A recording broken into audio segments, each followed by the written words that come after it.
इस कोर्स को आप तक पहुंचाने में हमारी मदद की है वेब होस्ट मोस्ट ने, जो कि एक सिक्योर, रिलायबल और अफोर्डेबल वेब होस्टिंग है और इसका localized version web host most dot P K पर अवेलेबल है। और WP एकेडमी का कूपन कोड यूज़ करने पर आपको 15% मज़ीद डिस्काउंट चेकआउट के पेज के ऊपर मिलता है। और अगर आप इस वेब होस्टिंग को हमारे एफिलिएट लिंक से परचेज़ करते हैं तो आपको 6 मंथ की एक्सेस मिलेगी हमारी प्रीमियम सपोर्ट कम्युनिटी पर, जहां पर आप इस कोर्स से रिलेटेड मुफ्त सपोर्ट हासिल कर सकेंगे। इसके अलावा मज़ीद एफिलिएट लिंक्स हमारी wpacademy.pk की वेबसाइट पर प्रो के पेज पर आपको देखने को मिलेंगे, जिनमें डिफरेंट एफिलिएट लिंक से परचेज़ करने के ऊपर आपको डिफरेंट लेवल्स पर कम्युनिटी एक्सेस मिलेगी।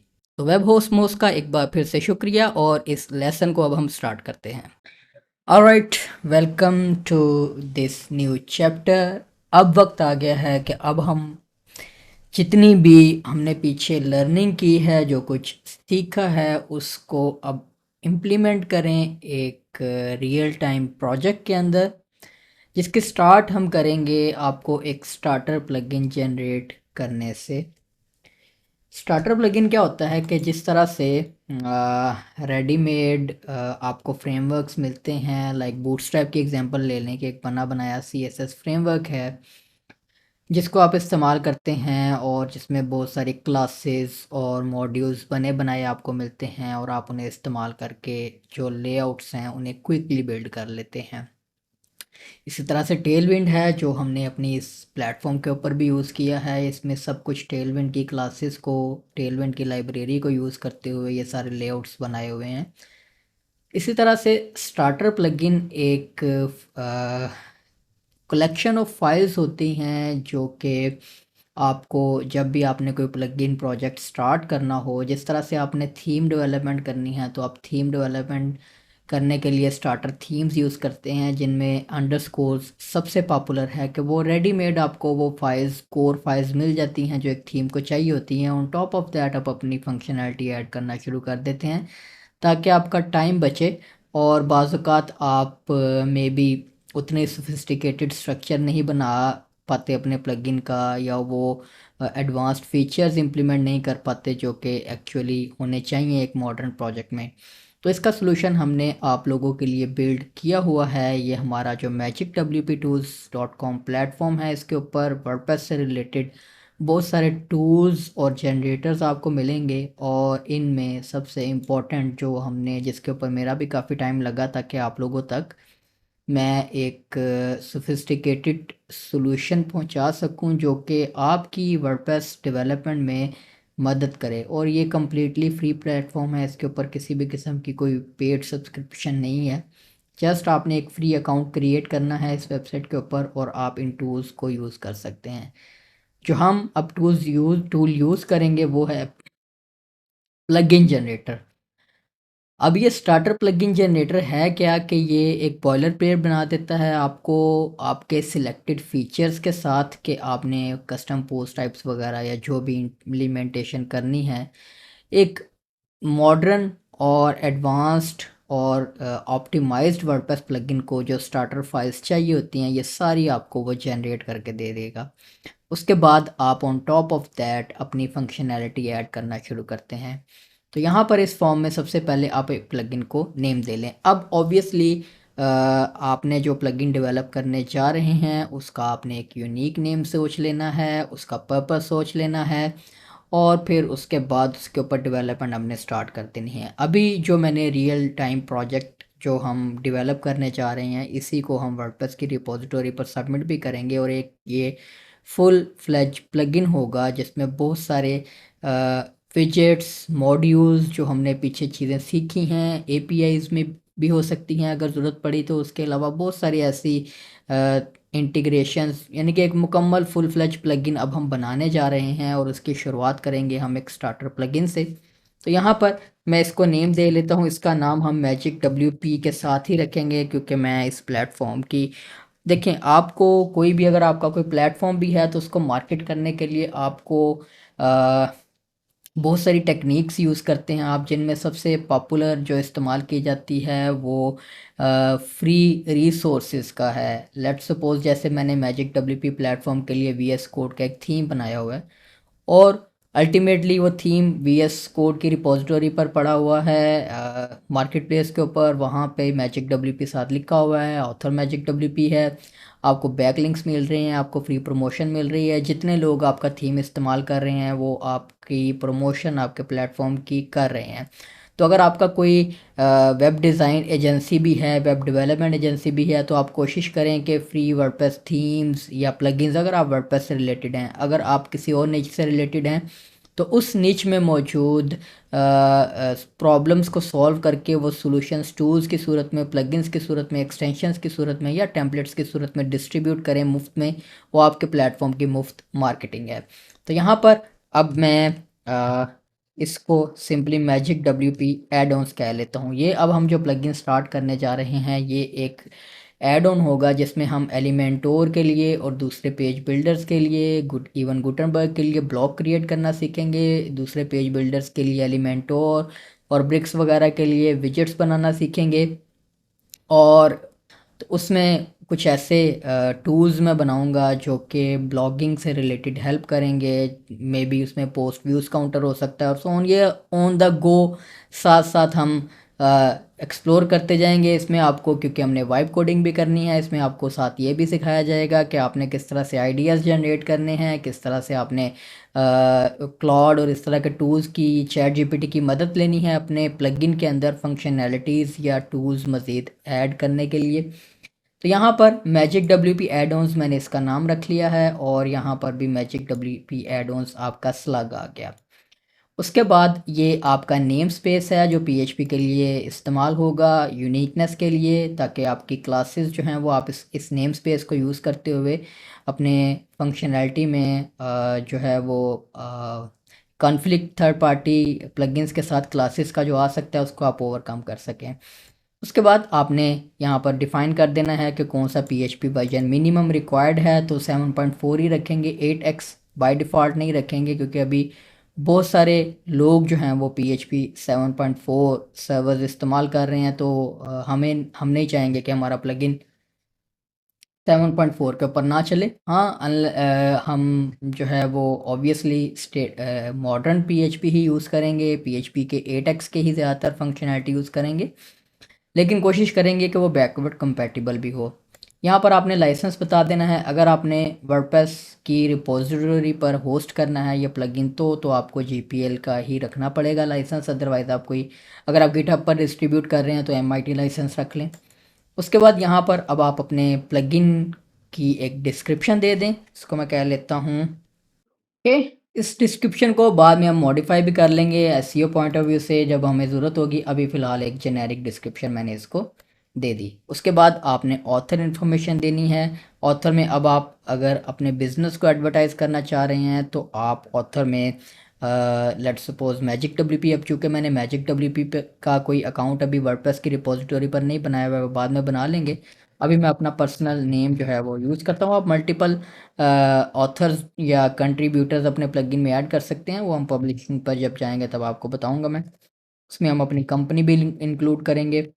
और यहाँ पर मैं अपनी एक ईमेल आईडी दे देता हूँ, ईमेल आईडी बल्कि मैं वो देता हूँ जो मेरी वर्डप्रेस रिपोजिटरी पर है, या डब्ल्यू पी अकेडमी के दे देते हैं, पर्सनल ईमेल आईडी यूज़ नहीं करते। और यहाँ पर मैं magic W P tools .com हमारी वेबसाइट जो है वो दे दूंगा यहाँ पर। उसके बाद यहाँ पर नेक्स्ट आपने सिलेक्ट करने हैं फ़ीचर्स, कि आप अपने प्लगइन में कौन कौन से फ़ीचर्स जो है वो इनकॉर्पोरेट करना चाह रहे हैं। आप टोगल कर सकते हैं यहाँ से, और टोगल इनको यहाँ से कर सकते हैं। अच्छा, अब इसमें ये देखें, एक्टिवेटर, डीएक्टिवेटर और अनइंस्टॉलर, ये आपको मेथड्स अब याद होंगे, ये सारे ये बना देगा। एडमिन स्क्रिप्ट्स और फ्रंट एंड स्क्रिप्ट्स इंक्लूड करनी है हमने, कंपोज़र हमें इंक्लूड करने की ज़रूरत नहीं है। उसके अलावा डेवलपमेंट टूल्स हैं, अगर आप पीएचपी के अलावा बाकी किसी लैंग्वेज में अपना एडमिन इंटरफेस वगैरह प्लगइन का बनाना चाहेंगे या उसमें यूज़ कर रहे हैं, टाइप स्क्रिप्ट की सपोर्ट आपने ऐड करनी है, वाइट की कॉन्फ़िगरेशन ऐड करनी है, पीएचपी का यूनिट टेस्ट सूट ऐड करना है या पीएचपी कोड स्निफर वगैरह आपने यूज़ करने हैं, तो गिटहब एक्शन वर्क फ्लोज हैं, डॉकर डेवलपमेंट इन्वायरमेंट है, वेबपैक है। ये टूल्स एडवांस्ड यूज़र्स के लिए हैं जिनको पता है कि ये क्या काम करते हैं, तो आपने इनको तब यूज़ करना है जब आपको एक्चुअली पता है कि ये किस तरह से यूज़ होने हैं। हाँ, पीएचपी में रहते हुए हम पीएचपी यूनिट टेस्ट और पीएचपी कोड स्निफर जो है वो ऐड कर सकते हैं। ओके, अब नेक्स्ट मेन्यू। अब आपने अपने वर्डप्रेस प्लगइन के लिए मेन्यू रजिस्टर करना है, आप यहीं से रजिस्टर कर सकते हैं। सॉरी, मेन्यू के पेज पर नहीं हूँ अभी, मैं कस्टम पोस्ट टाइप पर हूँ। आप यहाँ पर कस्टम पोस्ट टाइप्स यहीं से रजिस्टर कर सकते हैं अगर आपको कोई चाहिए, लेकिन अभी मेरा नहीं ख्याल कि अभी हमें कोई कस्टम पोस्ट टाइप चाहिए इस प्लगइन के लिए। यहाँ पर नेक्स्ट टैब में अब हमारे पास एडमिन मेन्यू है। एडमिन मेन्यू ऑब्वियसली हमें चाहिए, हम एक एडमिन मेन्यू पेज ऐड कर लेंगे। यहाँ पर इसे मैं कह लेता हूँ मैजिक WP एडॉन्स, ठीक है, और यही हम मेन्यू टाइटल भी रख लेते हैं। कैपेबिलिटी मैनेज ऑप्शंस आपने इसकी रखनी है। मेन्यू टाइप आपने पेरेंट रखना है या इसको सब मेन्यू बनाना है, और आपने यहाँ पर सेलेक्ट दे देना है, हम इसे पेरेंट मेन्यू ही बनाएंगे। और यहाँ पर आप इसको कोई मेन्यू आइकन जो है वो अपना डिफ़ाइन कर सकते हैं। डैश आइकन में से जाके आप चूज़ कर लें, लेकिन हम अपना एक आइकन बनाएंगे और उससे सेट करेंगे। लेकिन अभी फ़िलहाल सिर्फ प्लेस होल्डर के तौर पर यहाँ पर हम कोई आइकन जो है वो यूज़ कर लेते हैं। यहाँ से यही ले लेते हैं, सुपर हीरो वाला ले लेते हैं जो हमने पहले भी यूज़ किया था आई बिलीव। ओके, हाँ जी, हमने किया हुआ यूज़। अच्छा जी, अब यहाँ पर आप मेन्यू पोजीशन डिफ़ॉल्ट 10 होती है, 10 ही रहने देते हैं। नेक्स्ट, अब फाइनली आप जनरेट पे क्लिक करेंगे तो ये आपकी एक जिप फाइल बना देगा उस प्लगइन की, ठीक है। अब इस प्लगइन को हम इंस्टॉल कर लेते हैं। प्लगइन्स में आते हैं, ऐड न्यू पे क्लिक करते हैं, अपलोड करते हैं और यहाँ से इसे इंस्टॉल कर लेते हैं।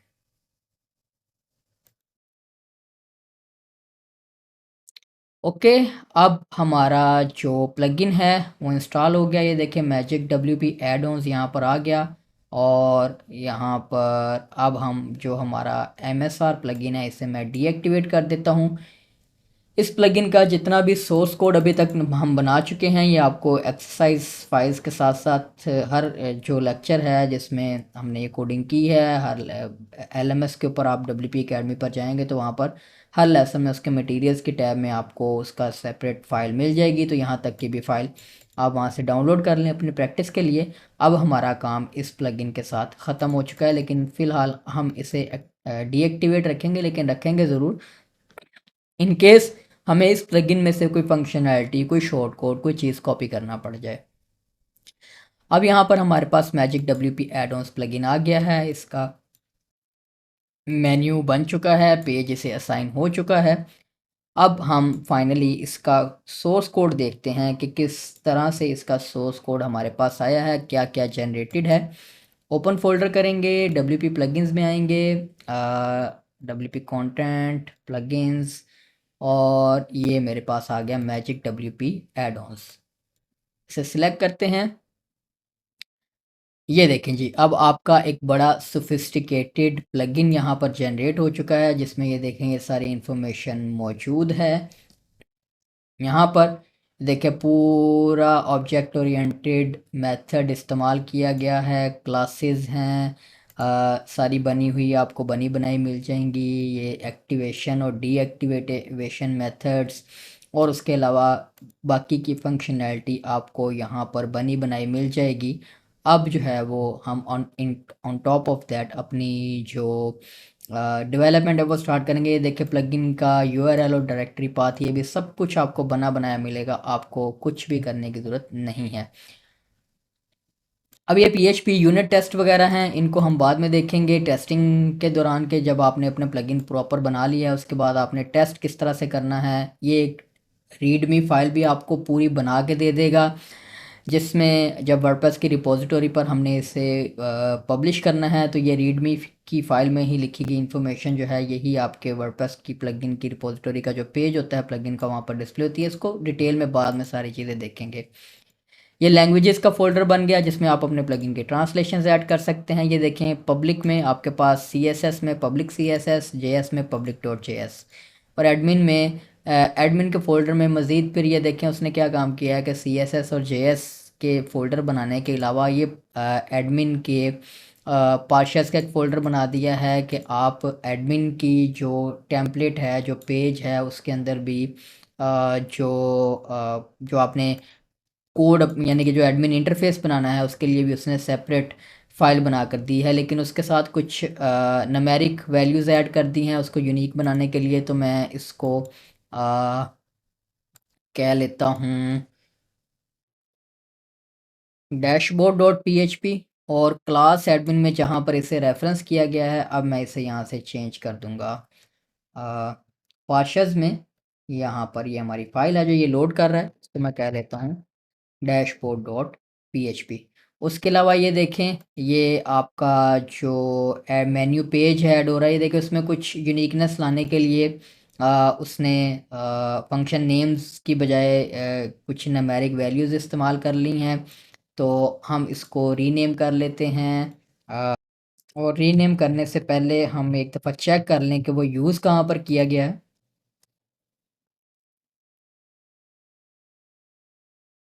ये प्लगइन में जहाँ पर रजिस्टर हो रहा है हमारा पेज वहाँ पर भी इस्तेमाल किया गया है। तो अब हम क्या करते हैं कि इस पूरे को रिप्लेस कर लेते हैं जहाँ जहाँ पर भी ये यूज़ हुआ है। इसको मैं कह लेता हूँ मैजिक WP एडमिन पेज।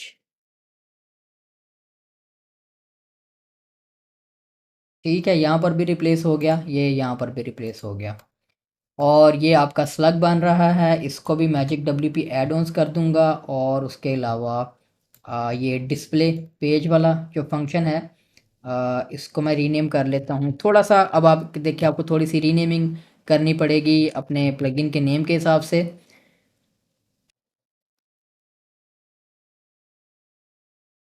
इसको मैं कह लेता हूँ एडमिन डैशबोर्ड पेज। ठीक है, ये फंक्शन नेम है हमारा जिसके अंदर वो फाइल एग्जिस्ट कर रही।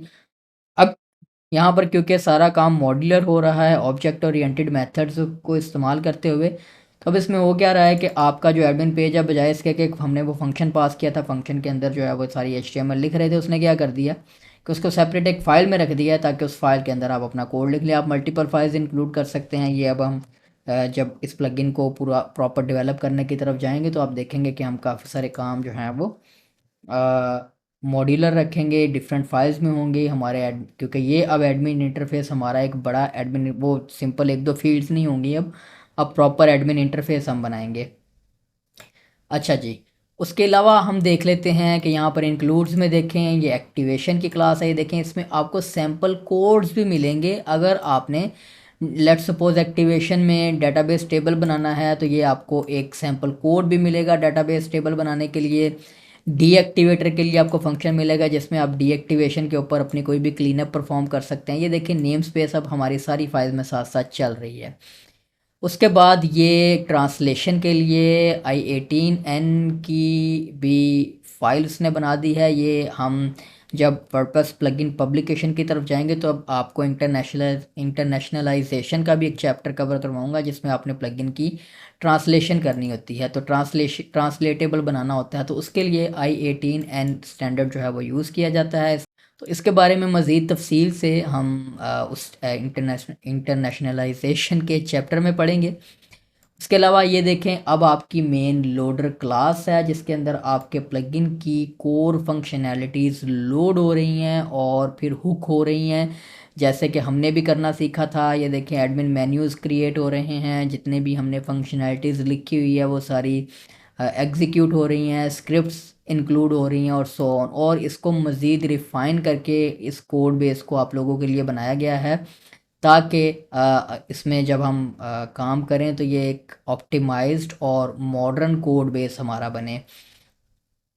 इसमें देखें कि वो स्पेसिफिकली एक मैकेनिज़्म पूरा बना कर दिया है कि एक्शन में फ़िल्टर ऐड फ़िल्टर और एक्शन में कुछ पैरामीटर्स डिफ़ॉल्ट पास किए गए हैं, और जहाँ पर वो चीज़ें हम रजिस्टर कर रहे हैं या यूज़ कर रहे हैं वहाँ पर वो सिर्फ कॉल की जा रही हैं। जैसे कि ये देखें, हमने ऐड एक्शन लोड हमने अप ऐड एक्शन और ऐड फ़िल्टर वगैरह इस प्लगइन ने आपको अपने मेथड्स बनाकर दिए हुए हैं, जिनको हम इस्तेमाल करेंगे।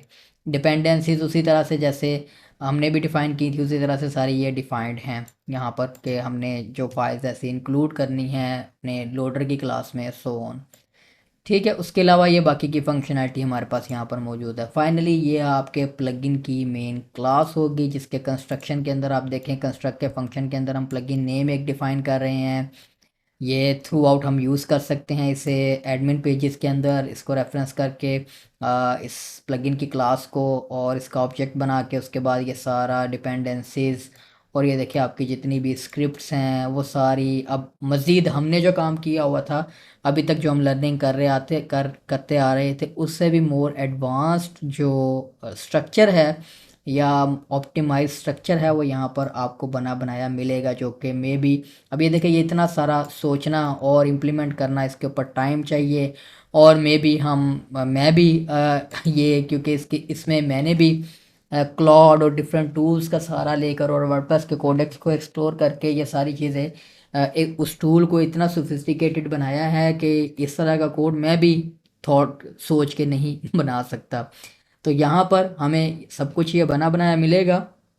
ऑन टॉप ऑफ दैट हमने अपनी फंक्शनैलिटी लिखनी शुरू करनी है, लेकिन आपको एक गो थ्रू इसलिए दिया है कि हमें फ्यूचर में पता हो कि कौन सी फ़ाइल में क्या कोड अवेलेबल है, ताकि हम वहाँ पर जाकर अपनी नई फंक्शनैलिटी ऐड जब करनी है, हमने कोई नई फ़ाइल ऐड करनी है, कोई नया फंक्शन ऐड करना है, कोई नया मेथड ऐड करना है, या किसी एग्जिस्टिंग मेथड को हमने मॉडिफाई करना है, तो हम इजीली कर सकें।